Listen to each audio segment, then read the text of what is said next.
มาเบิ่งพี่น้อยในน้ำสิพาพี่ผ่านว้าเดี๋ยวลึกขนาด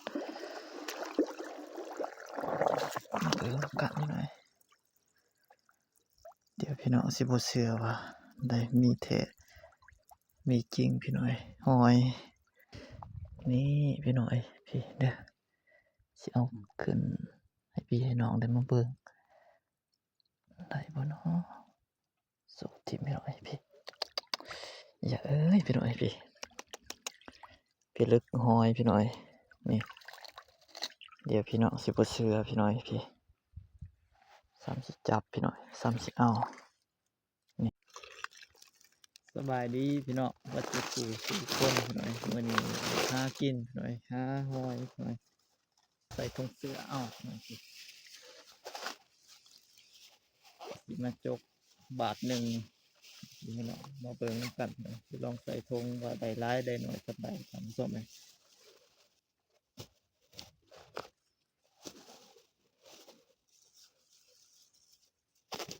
นี่แหละครับส้มไหม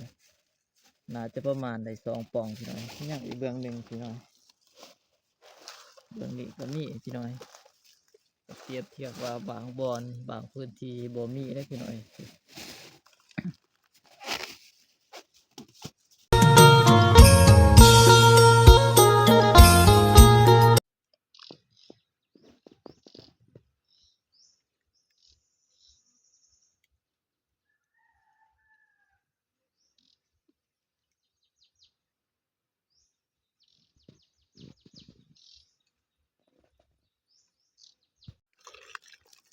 สบายดีพี่น้องวัดจุดสู่สี่คนพี่น้อยมื้อนี้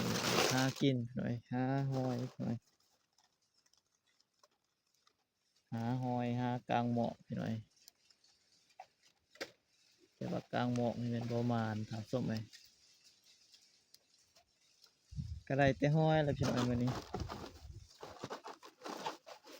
ใส่ถุงเสื้อเอาสิมาจกบาทหนึ่งพี่น้องมาเบิ่งกันพี่ลองใส่ถุงว่าได้ร้ายได้หน่อยสักใดทำส้มไหม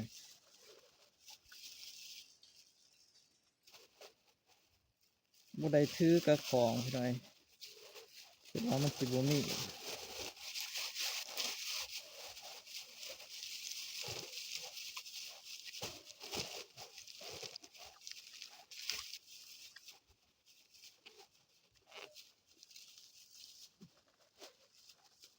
เดี๋ยวก็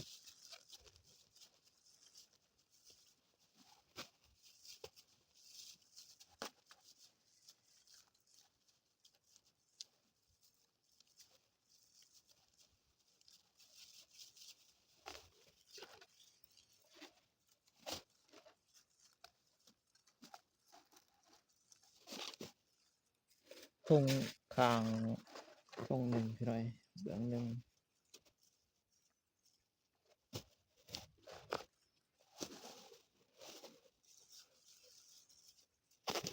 นี่แหละครับส้มไหม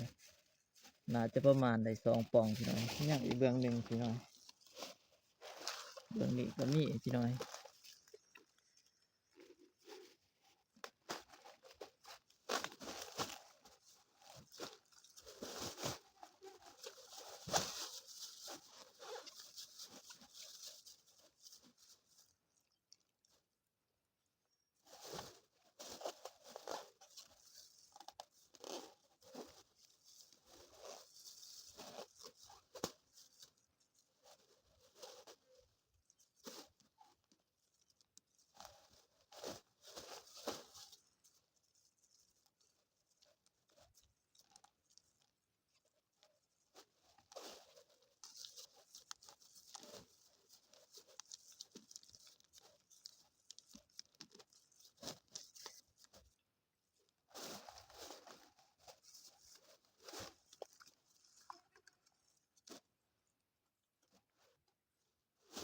นี่เลยถามส้มไหม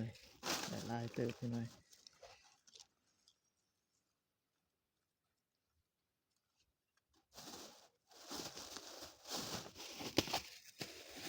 นี่น่าจะประมาณได้3 ปองพี่น้อยพี่คือว่า แต่ร้ายก็สมควรทำส้มเลยเปรียบเทียบว่าบางบอนบางพื้นที่บ่มีได้พี่น้อย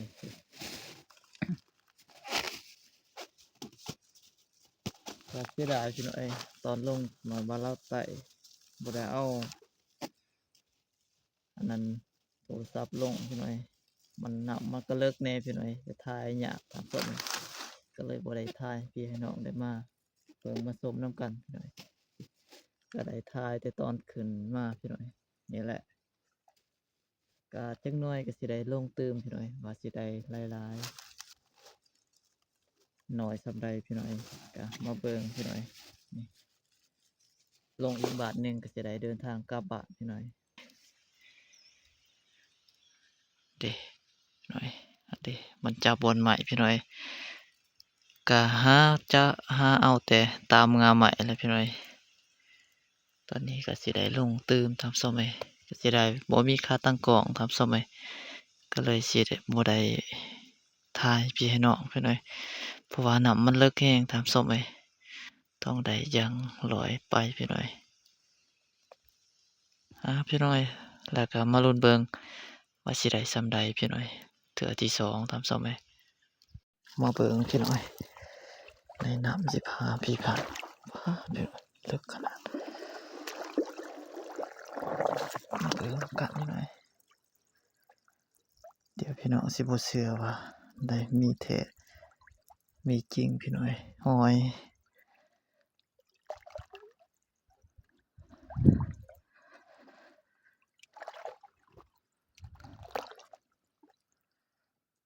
เบิ่งพี่น้อยสิเอา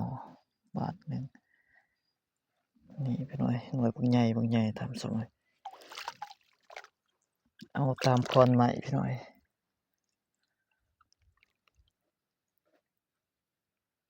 นี่พี่น้อย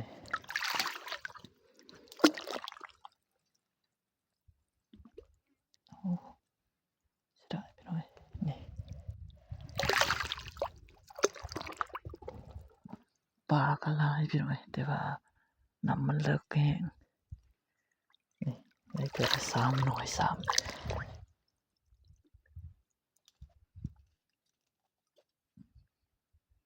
สอนแต่ปลาพี่น้อย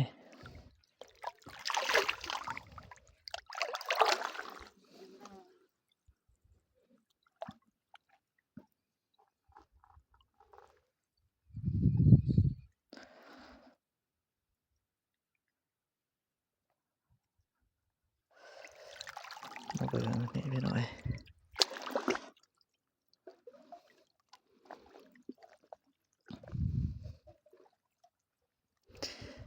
นี่พี่น้อยพี่เด้อ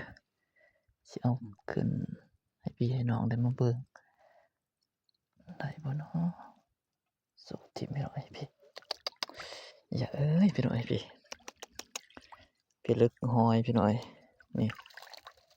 เดี๋ยวพี่น้องสิบ่เชื่อพี่น้อยพี่สิจับพี่น้อยสิเอานี่โดนนี่พี่น้อย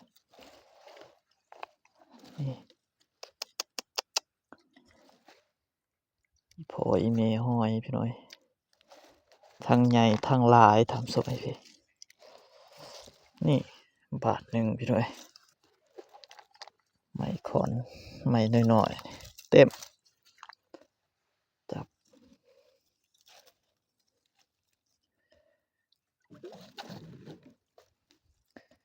อีพออีเมหอยอีลี่พี่น้อยพี่น้อยก็สิประมาณนี้พี่น้อยก็สิได้ปิดคลิปก่อนพี่น้อยเพราะว่าน้ำมันเลิกพี่น้อยจานโทรศัพท์ตกน้ำทำสมัยพี่น้ำเลิกน้ำขุ่นน้ำใสทั้งพื้นพี่น้อยแต่ว่าตั้งนอกในขุ่นพี่น้อยพี่น้องก็ประมาณนี้ทำสมัย